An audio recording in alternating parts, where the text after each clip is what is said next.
Power दी गई कि वो इन्वेस्टिगेशन करेगा, और कोई व्यक्ति अगर गलत काम यहां से करके किसी दूसरे देश में भी चला जाएगा तो वहां भी उस पर इन्वेस्टिगेशन होगा, उसको भारत लाया जाएगा और उसके खिलाफ कानूनन कार्रवाई होगी। ये उस कानून में था।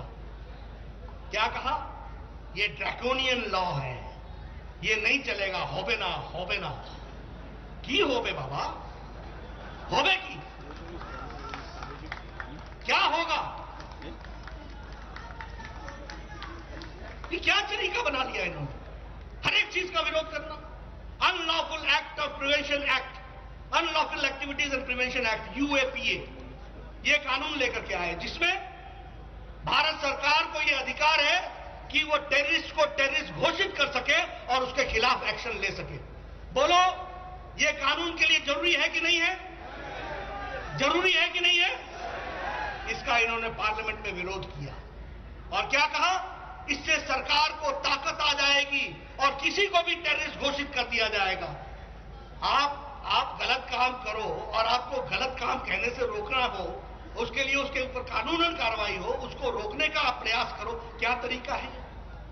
इसलिए मित्रों, हर दृष्टि से देखा जाए जो जो काम हुए हैं उन सारे कामों के बारे में इन्होंने हमेशा विरोध करने का तय किया है। ये हमको ध्यान में रखना चाहिए।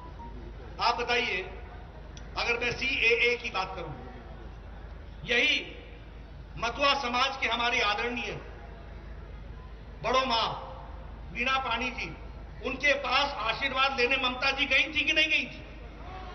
गई थी कि नहीं गई थी? उनका आशीर्वाद लेने के बाद उनके विरोध में काम कर रही है कि नहीं कर रही है? कर रही है कि नहीं कर रही है?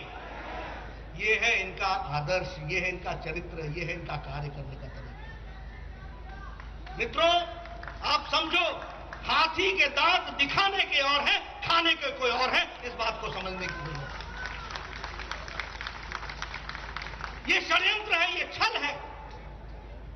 मैं ममता जी से पूछना चाहता हूं, पिछले 15 दिन से इसी बंगाल में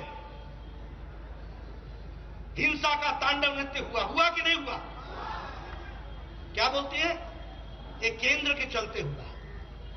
होम मिनिस्टर तुम्हारा, चीफ मिनिस्टर तुम, सरकार तुम चला रही हो, केंद्र सरकार करा रही हो। क्या आर्ग्यूमेंट लिया है आपने? क्या सोचा है आपने? और आपने एक बार भी हिंसा की निंदा नहीं की, एक बार भी हिंसा की निंदा नहीं की।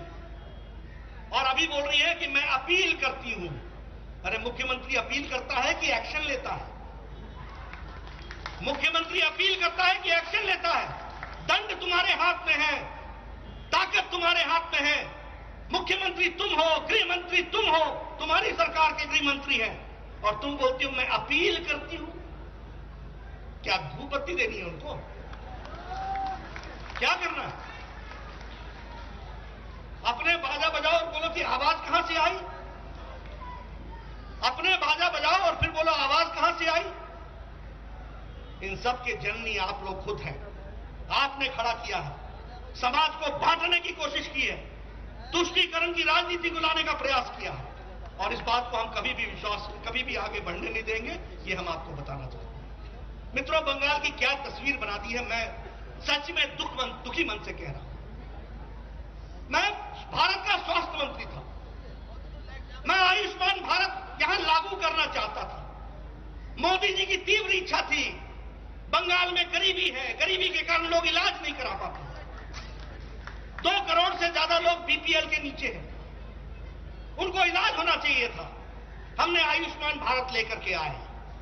हमने कहा आयुष्मान भारत आएगा, गरीब के घर में हर साल इलाज कराने के लिए, गंभीर बीमारियों के इलाज कराने के लिए 5-5 लाख रुपए का उनको स्वास्थ्य का समर्थन मिलेगा और उनका इलाज होगा। ये हमने किया। 2 करोड़ से ज्यादा लोग हैं यहां पर, लेकिन आयुष्मान भारत बंगाल में होबे ना नहीं लागू होगा। क्यों नहीं लागू होगा? अरे आप तो इंग्लैंड में भी जाकर के और अमेरिका में भी जाकर के, भगवान आपके स्वास्थ्य को अच्छा रखे, क्योंकि आपने अभी 2021-22 देखना है।